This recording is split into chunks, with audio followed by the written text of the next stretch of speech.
அஸ்ஸலாமு அலைக்கும் வரஹ்மத்துல்லாஹி வபரகாத்துஹு என் வணக்கம். இது எங்களோட பேப்பர் கிளாஸில் தொடர்ந்து கொஞ்ச நாள் நடைபெறையில் ப்ராக்டிக்கல் கிளாஸ் நடந்து கொண்டு இருந்தது. இப்போ திருப்பி நான் பேப்பர் கிளாஸில் வந்து இது பிறகு தொடர்ந்து ஒரு 3 நாளைக்கு பிறகு 3 நாளைக்கு ஒருக்கா வந்து பேப்பர் கிளாஸ் நடைபெறும். ஓகே, இப்போ நான் உங்களுக்கு போட்டிருந்த அந்த 5 கேள்வி வந்து 2019 வந்த ஏதோ பாஸ் பேப்பரில் வந்த மெக்கானிக்ஸ் கேள்வி தான் நான் போட்டிருந்தது. ஓகே, இப்போ அதில் வந்து முதலாவது 8வது கேள்வியை பார்ப்போம். முதலாவது 8வது கேள்வியும் இந்த கேள்வியில் மாறாக்கதி வியுடன் வட்டப்பாதையில் இயங்கும் பொருள் ஒன்று உருவில் காட்டப்பட்டுள்ளது. பொருள் ஏயிலிருந்து பிஎட்க்கு இயங்கும் போது அதன் வேக மாற்றத்தை குறிப்பது. பொருள் ஏயிலிருந்து பிக்கு இயங்கும் போது இது ஒரு விஷயம் சொல்கிறாங்க. பார்த்தீங்கன்னா தொடலி வழியே தான் வேகம் காணப்படாது. இதில் எப்படி தொழிற்பட போகுது? இதில் எப்படியும் இந்த தூணில் சரியா சரி நேராக வரணும், போடக்கூடாது. ஓகே தானே? எப்படி தொழிற்பட போகுது? இப்போ நம்மள கேட்டுக்கிறேன் என்னது? இயங்கும் போது அதன் வேக மாற்றத்தை குறிப்பது. வேக மாற்றம்னா எல்லாருக்கும் தெரிஞ்சிக்கும்.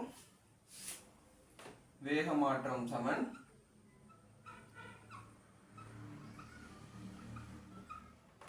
இறுதி வேகம் மைனஸ் ஆரம்ப வேகம். ஓகே தானே? இறுதி வேகம் மைனஸ் ஆரம்ப வேகம். அத்தனை வேக மாற்றம். இதில் வேக மாற்றத்தை குறிப்பது தான் கேட்டி. இப்போ ஏல உள்ளது என்னது? ஏலிருந்து பி. இறுதி வேகம் எது? இதானே. இதில் திசை எங்கு நோக்கி? திசையோட போடணும், மேல் நோக்கி வி என்ற கதியோட இயங்குது. மைனஸ் ஆரம்ப வேகம் என்ன? முன்கால திசைக்கு வி வேகம், அதே வேகம் தானே. இப்போ வந்து உங்களுக்கு தெரியும் தானே, இதில் அடையாளத்தை மாற்றி ப்ளஸ் ஆக்கி தானே. இதில் அடையாளத்தை மாற்றினா நம்மளோட அதுக்குரிய திசையை மாற்றி அதை ப்ளஸ் ஆக்கலாம் தானே. தெரியும் தானே?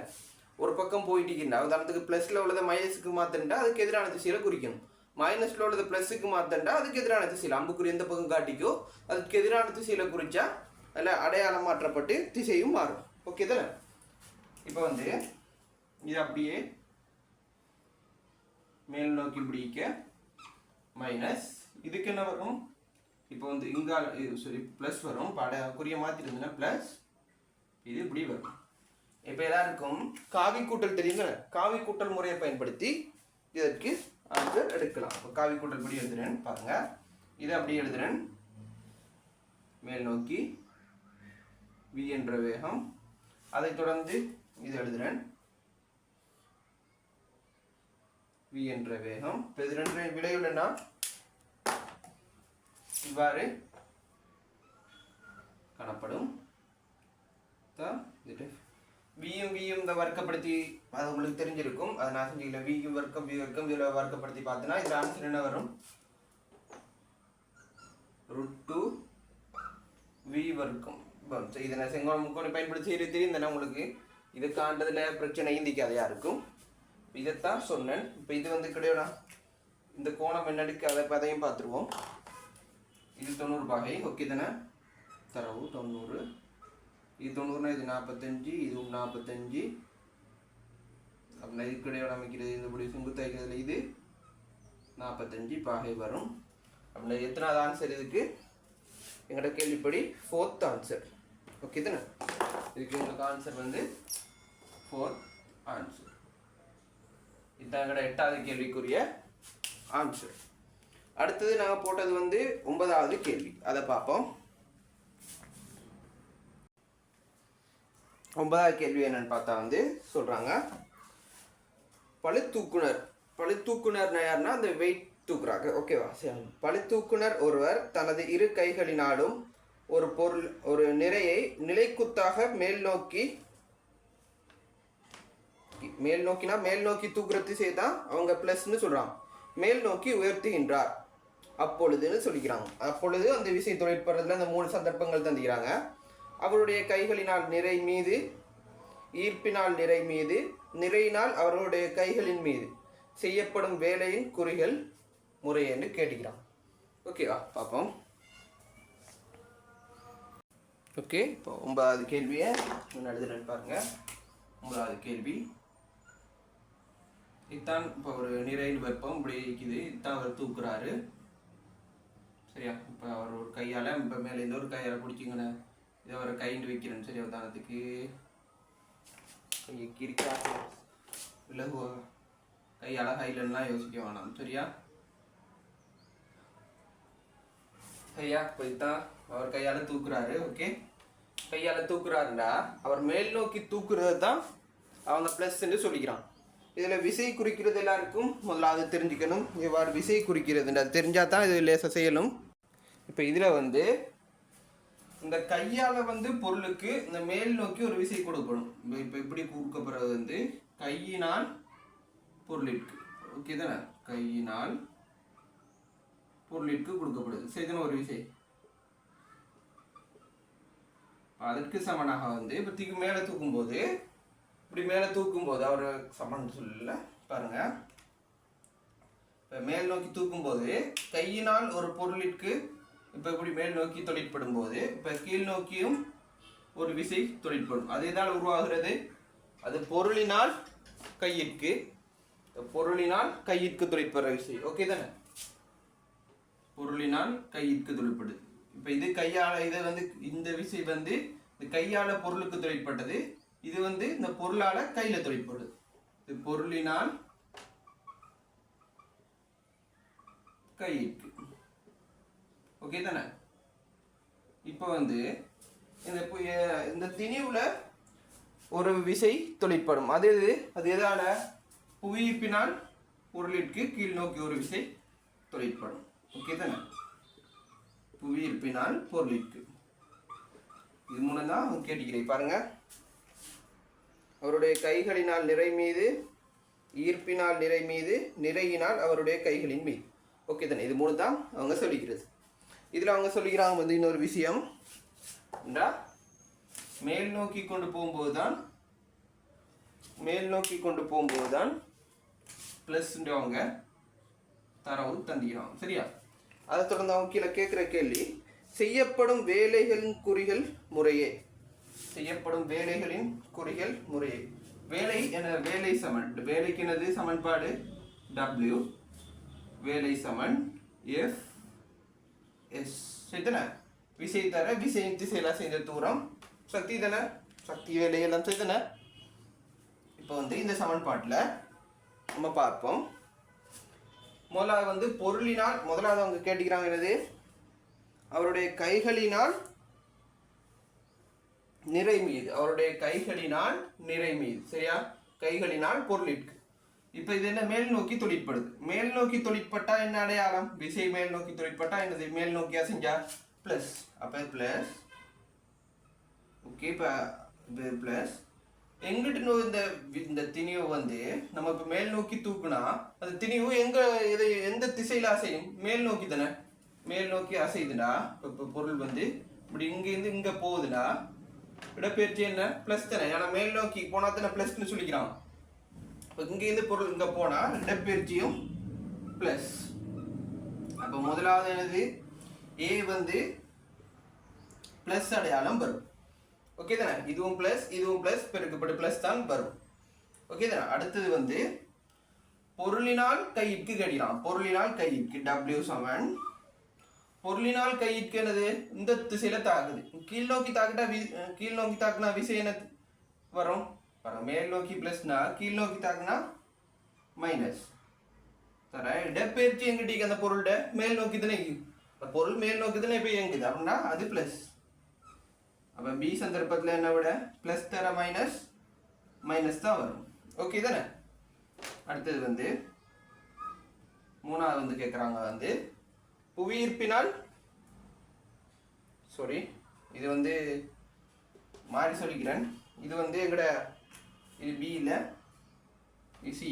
ஓகே தானே? இது சி. ரெண்டாவது தான் புவியீர்ப்பு கிடைக்கிறான். இது சி. அடுத்த பியை பார்ப்போம். பியில் கேட்குறாங்க வந்து ஈர்ப்பினால் நிறை மீது. ஈர்ப்பினால் தொழிற்படுற விஷயங்கிட்டு கீழ் நோக்கினா என்னது? மேல் நோக்கி தொழிற்பட்டா தானே விசை பிளஸ்ன்னு சொல்றான். அப்போ கீழ் நோக்கி தொழிற்பட்டா மைனஸ். இடப்பெயர்ச்சி எப்பவும் ப்ளஸ் அப்படின்னா வந்து பி வந்து மைனஸில் வரும். என்னது விட வந்து ப்ளஸ் மைனஸ் மைனஸ், எத்தனாவது விட plus minus minus, third answer. Okay தானே? 9வது கேள்விக்கு விட வந்து தேர்ட் ஆன்சர். எல்லாருக்கும் விளங்கிக்குன்னு நினைக்கிறேன். ஓகே, அடுத்த கேள்வி எங்களோட 14வது கேள்வி பார்ப்போம். ஒரு கம்பியின் இழுவையை விகிதசம எல்லையினுள்ளே T1 T2 மெதுவாக அதிகரிக்க செய்யும் போது அதன் நீளம் L1 L2 மாறுகின்றது. இச்செயன்முறையின் போது கம்பியில் சேமிக்கப்படும் சக்தி. இச்செயன்முறையின் போது அப்படின்னா T1 T2 அதிகரிக்கும் போது சேமிக்கப்படுற சக்தி. முதலாவது படத்துக்கு பாருங்க. ஒரு இதுல ஒரு கம்பி தொங்க விடப்பட்டிக்கு, சரியா? அதில் தொழிற்படுற விசை என்னது? T1 ஒரு விசை தொழிற்படுதுன்னு வெப்பம். அதே இதில் வந்து T1 மெதுவாக அதிகரித்து ஒரு T2 ஒரு விசை கொண்டு T2 ஒரு விசை தொழிற்படுது. சரியா? T2 ஒரு விசை தொழிற்படுது. ஏன்னா விசை அதிகரிக்குது, அதிகரிச்சதால இழுவை கூடிக்குது. இப்ப கேட்குறாங்க வந்து சேமிக்கப்படும் சக்தி. இப்ப இந்த லெவல்ல இருந்து இந்த லெவலுக்கு கொண்டாந்துக்கிறாங்க. அப்படின்னா என்னது? இப்ப என்ன கேட்குறாங்க வந்து இங்க உள்ள சக்தி, இங்க உள்ள சக்தி. இப்ப என்ன சேமிக்கப்படும் சக்தினா இந்த சக்தியில இருந்து இந்த சக்தியை கழிச்சு விட்டா வரதான் என்னது? சேமிக்கப்படும் சக்தி. அவ்வளவுதான், இறுதி சக்தி மைனஸ் ஆரம்ப சக்தி. ஓகேவா? சிலாக்க வந்து ஒரேடியா இப்படி போட்டு விடுறேன். T2 மைனஸ் T1 போட்டு ஒரு இந்த சக்தியை இந்த சக்தியிலிருந்து இது வந்து என்னது? சக்தியை கழிக்கணும். இவங்க மூலம் வந்து என்னது? இது இழுவை. T2 மைனஸ் T1 இழுவையை கழிச்சு விட்டு மிச்சம் உள்ள இழுவை அப்படின்னா ஹாஃப். உதாரணத்துக்கு F கோட சமன்பாடு தெரியுதுனா? விசைக்குள்ளது K² அல்லது F சமன் K. இந்த சமன்பாடு இதுல ஒரேடியா வந்து F க்கு பதிலா T2 minus T1 பிரதிகிறது. T2 minus T1 அதை போட்டு அதுக்கப்புறம் வந்து சக்தி தான கேள்வி. சக்திக்கு என்ன சமன்பாடு? விசை தர விசையின் திசையில் அசைந்த தூரம். அப்படின்னா என்ன அவங்க சொல்லிக்கிறாங்க வந்து இதை வந்து L1 எடுத்துக்கிறாங்க, இதை L2 எடுத்துக்கிறாங்க. அப்படின்னா வந்து என்னது? விசை தர விசையின் திசையில் அசைந்த தூரத்துக்கு வந்து ஒரேடியா அந்த T2 மைனஸ் T1 போட்டு அப்புறம் L2 மைனஸ் L1 உள்ள தூரம் நான் செஞ்சுக்கி அப்படி போட்டு விடுறோம்.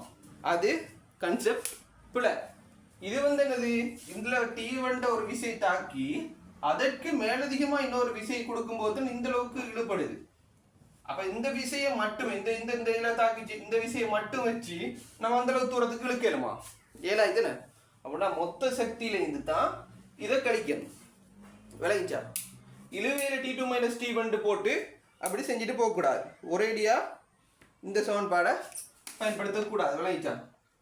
என்ற ரீசன் விளங்குதா? ஒரேடியா இந்த சமன்பாடை இந்த இடத்துல கூட வந்து யூஸ் பண்ணா பிழைக்கும். என்று விளங்குதா? இப்போ T2 மைனஸ் T1 வந்து மொத்த சக்தியை எடுத்து தான் இந்த இதோட சக்தியிலேருந்து இதில் உள்ள சக்தியை கழிச்சு காணணும். எப்படி விளங்கு தானே எல்லாருக்கும்? இப்போ வந்து நான் செஞ்சு காட்டுறேன் பாருங்க. ஒன்று அப்படி செய்யலாம், இல்லாட்டி இதில் உள்ள சக்தி ஆரம்பத்தில் தொழிற்பட்ட விசையும் இதில் ஒரு தொழிற்படுற விசையும் ரெண்டு விசைக்கும் சராசரி விசை பார்க்கலாம் தானே. இதில் இந்த உலகத்துக்கு அதிகரிச்சுன்னா இந்த விசை ஆரம்பத்தில் தொழிற்படுது, அதுக்கப்புறம் இந்த இதில் ஒரு விசை தொழிற்படுது. இந்த ரெண்டு விசைக்கும் சராசரி விசை பார்த்து செய்யலாம். இது வந்து நீங்கள் இப்போ மெக்கானிக்ஸில் பார்க்குறத விட எங்களோட வந்து கடைசி பாடம் இல்லை, ப்ரொப்பில் லாஸ்டிசிட்டின்னு வருது. வருது. அதில் இதுவும் படிப்பீங்க.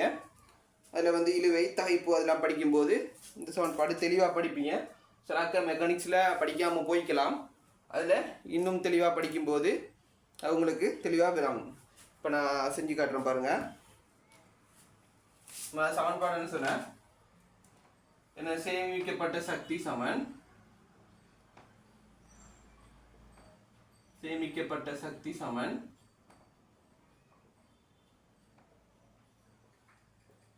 சராசரி விசை தர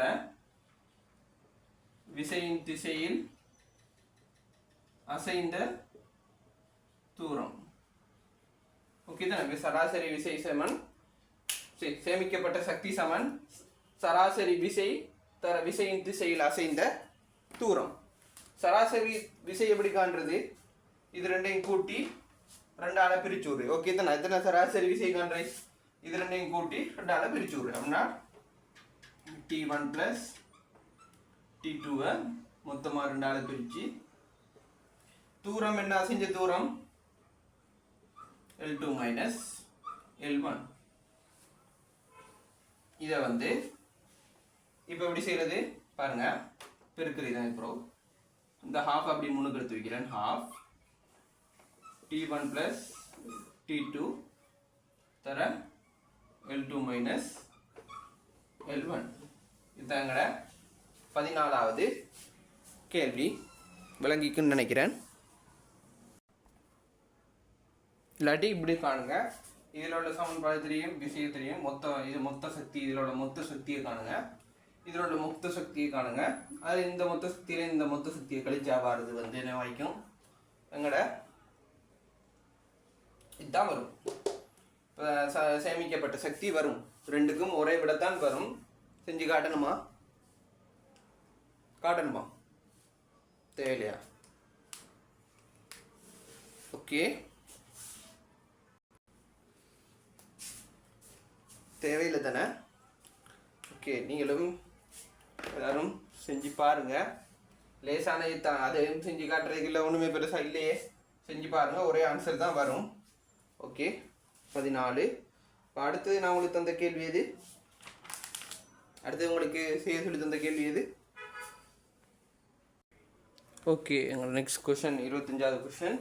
அதை நாங்கள் பார்ப்போம். 25வது கொஷனில் வந்து உருவில் காட்டப்பட்டுள்ள ஒரு சூறாவளி ஒன்றின் வழித்திணி ஒன்று அதன் கண்ணை சுற்றி ஒரு சுருளிப்பாதையில் இயங்குகின்றது. கண்ணின் மையத்திலிருந்து 80 கிலோமீட்டர் ஆரை தூரத்தில் அவ்வழி திசையின் வேகம் வழித்திணிவின் வேகம் 150 km/h ஆகும். கண்ணின் மையத்திலிருந்து 40 கிலோமீட்டர் ஆரை தூரத்தில் அதேவேளை திணிவின் வேகம் யாதாக இருக்கும்? இப்போ வந்து இந்த இடத்துலேருந்து இங்கே காணப்படும் போது 150 km/h வேகத்தில் தொழிற்படுதாம். ஓகே தானே? ஓகே, பார்ப்போம் தொடர்ந்து அடுத்த கேள்வியை. ஓகே தானே? தொடர்ந்து கேள்வி பார்ப்போம். தொழிட்டு வந்துட்டானுங்களா? வந்துட்டான். வேணா இடையில விட்டுட்டு போனாலும் இடையில விட்டுட்டு லீவ் பிரேக் கட்டாலும் சரி பார்ப்போம். சரி பார்ப்போம். இப்போ கேள்வியா என்ன விஷயம்தான் வந்து ஓகே. உருவில் காட்டப்பட்டுள்ளவாறு சூறாவளி ஒன்றின் வழித்திணி ஒன்று அதன் கண்ணை சுற்றி ஒரு பாதையில் இயங்குகின்றது. கண்ணின் மையத்திலிருந்து 80 கிலோமீட்டர் ஆரை தூரத்தில் அவ்வழித்திணிவின் வேகம் 150 km/h ஆகும். கண்ணின் மையத்திலிருந்து 40 கிலோமீட்டர் ஆரை தூரத்தில் அதே வழியின் திணிவின் வேகம் யாதாக இருக்கும்? ஓகே, நம்ம பார்ப்போம். இப்போ இதை வந்து இப்போ மையத்திலேருந்து அப்படி சூறாவளி காரணமாக அப்படியே சுற்றி சுற்றி அப்படி வருது. இப்போ வந்து தள்ளி போகிறதுக்கு காரணம் வந்து என்னது? ஒரு மைய நாட்ட விசைத்தை இப்போ தொழிற்படுது. அது பார்த்தா இந்த இடத்துல பார்த்தா சரி, மையத்துலேருந்து பார்த்தா இங்கேருந்து இவ்வாறு வந்து இந்த இடத்துக்கு நக்கீரில் இந்த இடத்துக்கு காட்டுறேன் பாருங்க. இல்லாடி இந்த இடத்துக்கு காட்டுறேன் பேச்சு. இந்த இடத்துலேருந்து இப்போ இப்படி மைய நாட்ட விசையால் மைய நாட்ட விசை காரணமாக தான் இப்படி சுற்றி சுற்றி இயங்குது. இந்த இடத்த எடுத்து பார்த்தாவும் இப்படி இவ்வாறு மைய நாட்ட விசை காரணமாக அது சுழன்று இயங்குது. அதில் பிரச்சனை இல்லை தானே? இதில் மைய நாட்ட விசை காரணமாக சுழன்று இயங்குது. இதில் எப்படி போக இப்படி தள்ளி போகிறது காரணம் என்ன? மைய நாட்ட விசை எனது தன்னை நோக்கி இழுக்கும். மைய நாட்ட விசை வந்து குறைய விளத்தி போகும். ஓகே தானே? மைய நாட்ட விசை குறைய விளத்தி போகும். அதனால தான் இப்படி இப்படி இப்படி சுற்றி போகுது. இப்போ மைய நாட்ட விசை குறைஞ்சி கொண்டு போகுது. அதனால் இப்போ இதில் வேகத்தை கண்டுபிடிக்கிறதுக்கு வந்து இந்த ரெண்டு இடத்துல உள்ளதை ஏதாவது சமப்படுத்தி தான் கண்டுபிடிக்கணும். மைய நாட்ட விசையை சமப்படுத்த இல்லாது, ஏன்னா மைய நாட்ட விசை மாறுகின்றது. ஓகே தானே? அது ஓகே தானே? மைய நாட்ட விசை மாறிக்கொண்டிருக்குது. ஆனால் வந்து ஒரு புள்ளியை மையமாக வச்சு தான் இயங்கி கொண்டிருக்குது. பாருங்கள், இந்த இடத்த பார்த்தாலும் இது ஒரு புள்ளியாக வச்சு தான் அப்படி இயங்குது. இந்த இடத்த பார்த்தாலும் இதை ஒரு புள்ளியை மையமாக வச்சு தான் இந்த திசையில் இயங்கி கொண்டு இருக்குது. அது ஓகே தானே? இப்போ வந்து இதில் வந்து இப்போ இப்படி இயங்கும்போது நடுவில் இந்த மையத்தை நோக்கி தானே வந்து இந்த இயக்கம் தாக்குது. இதில் மையத்தை நோக்கி தானே இப்படி பார்த்தா, இப்படி இந்த இயக்கத்தை எடுத்து பார்த்தா மையத்தை நோக்கி தானே இதில் மைய நாட்ட விசை தொழிற்படும். மைய நாட்ட விசை தொழிற்படும். மையத்தை நோக்கி தானே மைய நாட்ட விசை தொழிற்படும். அது ஓகே தானே? இதில் மைய நாட்ட விசை, இதில் விசை தொழிற்படுறதுக்கு சரியாக செங்குத்தான திசையில் தான் வந்து, சரியாக விசை தொழிற்படுற திசைக்கு சரியான செங்குத்தான திசையில் தான் வந்து, சரியாக செங்குத்தான திசையில் தான் இதில் இயக்கம் காணப்படுது. அப்போ இதில் முறுக்கம் என்னது காணப்படாது. முறுக்கம் மாற போறையில் இப்போ எல்லாம் முறுக்கம் ஒன்றாது அப்படின்னா புறமுறுக்கம் காணப்பட மாட்டார். சரிதானே? இப்போ புறமுறுக்கம் காணப்படாட்டி வந்து எல்லா இடத்துலையும் முறுக்கத்தை வந்து சமப்படுத்தலாம் தானே? அப்படின்னா என்னது இல்லை முறுக்கம் புறமுறுக்கம் காணப்படாத வந்து கோண உந்தத்தை சமப்படுத்தலாம் தானே? தெரிந்த இது படிச்சுக்கிறீங்க தானே? சுழற்சி இயக்கம் வட்ட இயக்கம் வந்தது நான் ஃபுல் கிளியர் தான் நல்லா இருக்கும். தியரி கிளாஸ் இல்லை, அதான் சில ஆட்களுக்கு குழப்பதும் தெரியல. இப்போ இதில் கோண உந்தம் வந்து சமப்படுத்தலாம். ஓகே தானே? 27 பேஜ் படிச்சுட்டாலும் தெரியல பாருங்கள். இப்போ இதில் கோண உந்தம் சமன் நேர்கோட்டு உந்தத்தின் திருப்பம், அதெல்லாம் ஓகே தானே? அதை சமப்படுத்துகிறேன் பாருங்கள். M1 V1. சரி, இப்போ நேர்கோட்டு உந்தம் M1 V1 முதலாவது இருக்கிறேன். M1 V1 தர சரி M1 இல்லை, ரெண்டு முறை திணிவு தனி இயங்குது. M1 V1 தர R1 ஒரு ஆரையிலையும், M2 V2 தர R2 இங்கே ரெண்டும் ஒரே திணிவு தான். இங்கே இயங்குற திணிவும் இங்கே இயங்குற திணிவும் ஒன்று தானே? சமப்படுத்தும் போது இதையும் வெட்டலாம் தானே? ஓகே தானே? இதில் வந்து வேகம் இந்த இடத்துல என்னன்னு சொல்கிறாங்க, 150 km/h சொல்கிறாங்க. ஓகே தானே? இந்த இடத்துல வந்து சொல்லிக்கிறாங்க வந்து பாருங்கள். இப்போ வந்து இதில் 40, இதில் ஆரை தெரியும், V1 தெரியாது, தர 40 தரவு. V2 என்னது வேகம் 150 தர என்னது 80, அது தந்திக்கிறாங்க தரவு. இப்போ V1 வந்து 150 தர 80 கீழ் 40 சுருக்கல் 2. இப்போ வந்து என்னது 300 km/h -1 தான் 25வது கேள்விக்கான விடை. எத்தனாவது விடை? 4வது விடை. சரியானு பார்த்துக்கிடுவோம்.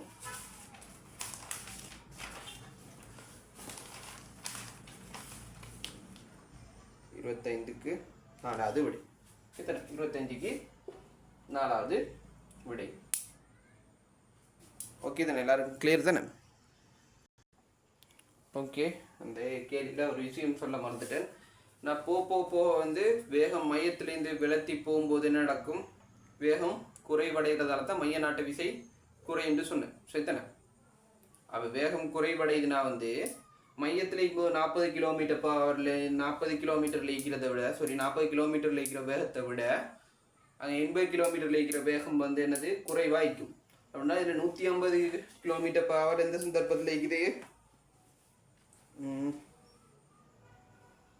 80 km தூரத்தில் இருக்கும். அப்படின்னா 40 km தூரத்தில் இருக்கும்போது இன்னும் அதோட வேகம் கூட தான் இருக்கும்.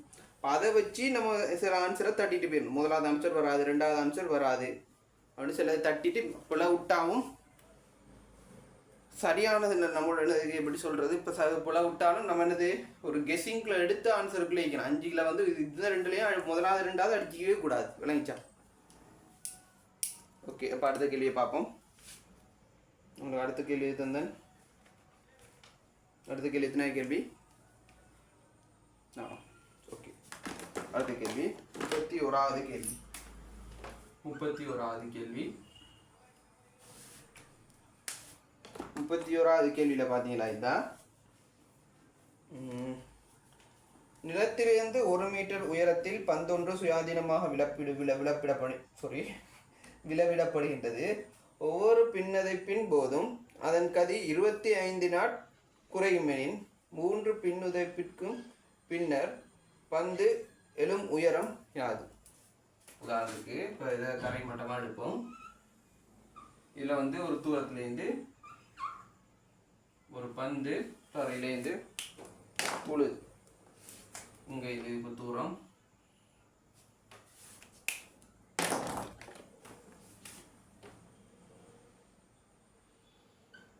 ஒரு மீட்டர்னு வைப்போம். அதை கீழ் நோக்கி வர கதி v வேகம்னு வைப்போம். இப்போ வந்து தரையில் அடிக்குதுமே. இப்போ இந்த போல் வந்து இந்த தரையில் அடித்து திருப்பி இப்போ மேலே எழும்புறது அங்கிட்ட எழுதுறேன். இப்போ வந்து இப்போ அடித்து கந்தி இப்போ மேல் நோக்கி எழும்பும்போது அதில் 25% குறைவடையுது. சரிதானே? குறைவடையுது அப்படின்னா என்னது? உதாரணத்துக்கு 4v வேகத்தோட வந்திருந்தா அதில் வந்து இப்போ போகிறது வந்து 3v வேகத்தில் தான் போகுது. ஓகே தானே? 4v வேகத்தில் ஆரம்பத்தில் வந்திருந்தா இப்போ ஒரு 3v வேகத்தில் தான் திருப்பி மேல் நோக்கி போகுது. சரி, அப்போ 4v வேகம் அதில் 25%னா என்ன? ஒரு v குறைய 3v வேகத்தில் இப்போ மேல் நோக்கி எழும்பும். இப்போ நம்ம வீண்டு வச்சு இதுனா வீண்டு வச்சே பார்ப்போம். இப்போ வீண்டு வச்சா என்னது? இப்போ வீல ஒரு 4ல் 3 பங்கு தைக்கும். அதில் ஒரு 4ல் 1 பங்கு போயிட்டுண்டா அப்போ இங்கே என்னது? 4ன் மேல் 3 பங்கு வீ தான் இப்போ பேலன்ஸ் ஈ. இப்போ அந்த இது என்னது? திருப்பி அப்படி மேல் நோக்கி அப்படி போயிட்டு அப்படி வந்து திருப்பி தரையில் அடிக்கும். அப்புறம் திருப்பி அப்படி இயக்கம் அப்படி போகும்போது தொடர்ந்து பேலன்ஸ் வாரதில் இப்போ 4ல் 3 வீ இருக்குது பேலன்ஸா. சரியா? இப்போ இதில் இப்போ திருப்பி எழும்போது இதில் ஒரு 4ல் 3 பங்கு அப்படின்னா என்னது? 4ல் 3 ஃபஸ்ட் இந்த 4ல் 3 பங்கு வி இருந்தது. அதில் 4ல் 3 பங்கு வி வந்து அதில் தரையில் பட்டோன்னு 25% இழுக்கிறதால 4ல் 3 பங்கு வி ஈக்கும். இப்போ அதில் வந்து 4ல் 3 பங்கு வி தான் திருப்பி வரும்போது. ஏன்னா இந்த இதில் பேலன்ஸ் ஈக்கிறதுல 4ல் 3 பங்கு தானே. ஏன்னா 4ஆக பிரித்து 1 பங்கு விரயமாக அதில் 4ன் மேல் 3 பங்கு தான் மேல் நோக்கி போகும் சொல்லிக்கிறாங்க. இப்போ வந்து அவங்க கேட்குறாங்க வந்து என்ன கேட்குறாங்க? குறைமையின் 3 பின்னுதைப்புகளின் பின்னர் பந்து எழும் உயரம் யாது? முதலாவதுல வந்து எவ்வளோ இலக்குது? 4ல் 3 பங்கு இலக்குது. அப்படி திருப்பி அடித்தாவும் இந்த 4ன் மேல் 3 பங்கு தான். திருப்பி அடித்தாவும் அதே 4ல் 3 பங்கு தான். அப்படின்னா என்னது? பாருங்க, இப்போ 4ல் மேல் 3 பங்கு வீல முதலாவதுல இது இலக்குது. இப்போ அடுத்தையில் வந்து என்னது? அதுலேருந்து 4ல் 3 பங்கு தான் திருப்பி அடுத்து 2வது தடவை அடிக்கும்போது வரும். இப்போ 3வது தடவை அடிக்கும்போது அதுலேருந்து 4ல் 3 பங்கு. ஓகே தானே? ஏன்னா முதலாவது வந்து வி இருந்தது. அதில் ஒரு 25% இழக்கிறதால 4ல் 3 பங்கு வி வருது வேகத்தோட. இப்போ திருப்பி அடுத்து அடிக்கும்போது ஒரு 4ல் 1 பங்கு திருப்பி இலக்கும் தானே 25%. அப்போ இதுலேருந்து 25% இழக்க இப்போ இதை பெருக்குனா வரும். இதை பெருக்குனா வரது தான் இப்போ இழந்திக்கிறேன் 2வது தடவை. இப்போ போகிற வேகம் அதான். இப்போ இதுலேயும் மொத்தமாக பெருக்கி வரதுலேருந்து அதில் 4ல் 3 பங்கு தான் திருப்பி 3வது தடவை அடிப்பட்டு போகும்போது வருது. ஓகே தானே இதில்?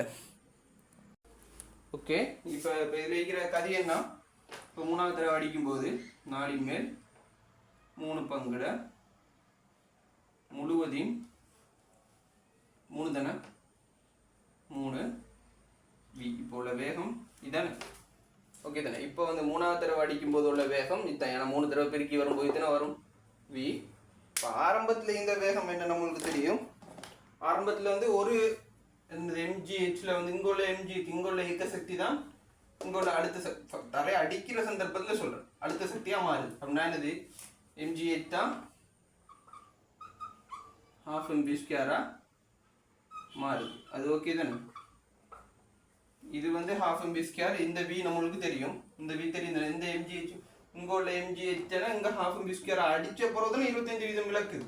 அப்போ இது இந்த எம்ஜிஹெச் ½ மாறினா இப்போ இதில் எதெல்லாம் தெரியும்? எம் தெரியா? ஹெச் என்னது 1, half mv ஸ்கொயரில் half mv square. இதே சமன்பாடு இதுக்கு போட்டால் வந்து இப்போ வந்து அவங்க கேட்டுக்கிறது என்னது, மூணாவது சந்தர்ப்பத்தில் அடிக்கும் போது உள்ள உயரம் தான் கேட்கிறான். உயரம் தானே, உயரம். இப்போ இதில் வந்து இப்போ இதில் இது கேன்சல் ஆகிருந்து தேவை. இப்போ திருப்பி இதே சமன்பாடை மூணாவது சந்தர்ப்பத்தில் போடுறேன். mg h டேஸ் தெரியாது, half m. இப்போ இதில் இப்போ இந்த மூணாவது சந்தர்ப்பத்தில் அடிக்கும் போது உள்ள வேகம் எது, இதுதான் 3/4 முழுவதின் 3ஆம் அடுக்கு தர 2 மேலே வந்து தரம் இப்போ முழுவதின் திருப்பி 2ஆம் அடுக்கு வரும். ஆனால் அது half mv v ஸ்கொயர் தானே, v ஸ்கொயரில் அப்படின்னா இது முழுவதை வந்து 2ஆல் பெருக்கணும். ஓகே தானே, half mv ஸ்கொயர். இப்போ இதுலேயும் இப்போ இப்போ இப்போ இன்னைக்கு இந்த mm கேன்சல். இப்போ ஒன்று பிரித்து விடுவோம். ஓகே தானே, இந்த இதையும் பிரிப்போம். பெருசாக இதில் கஷ்டம்லாம் ஒன்றும் இல்லை. இப்படி போகிறதுக்குலாம் கூட யோசிக்கிறாங்க. இப்படி இருந்தால் இதை பெருக்கி எப்படி எழுதலாம், ஒருடி அந்த 3 இப்படி அடுக்கு மேலே இருந்தால் பெருக்கி எழுதலாம் அப்படின்னா இதை பெருக்கி 2 6 போடலாம். ஓகே தானே. இப்போ வந்து இந்த ஹாஃபும் கேன்சல் ஆகும், இந்த ஜியும் கேன்சல் ஆகும். இப்போ இது போய் இங்கே பெருக்க, இது இங்கே வந்து பெருக்கும். சரிதானே, அடுத்த கேட்கிறான், அதில் கேட்கிறான்.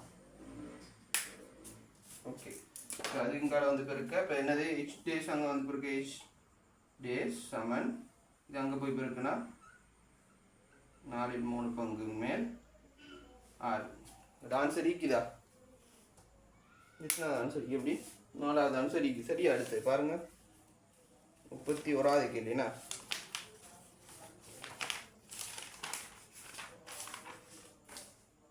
31க்கு 4வது ஆன்சர். ஓகே, இதுக்கு 4th ஆன்சர். ஓகே, இதுதான் நான் வந்து அந்த 5 கேள்விகளும் நீங்கள் மிச்ச கேள்வியை தொடர்ந்து செய்யுங்க. ஓகே, உங்களுக்கு எல்லாருக்கும் விளங்கிக்குன்னு நினைக்கிறேன். கிளியர் தானே, எல்லாருக்கும் விளங்கிச்சாண்டு கட்டாயம் பார்த்துட்டு கமெண்ட்டில் போடுங்க. தொடர்ந்து அடுத்த கேள்வியை தொடர்ந்து பார்ப்போம். ஓகே, முடிச்சுக்கிறேன் இதில்.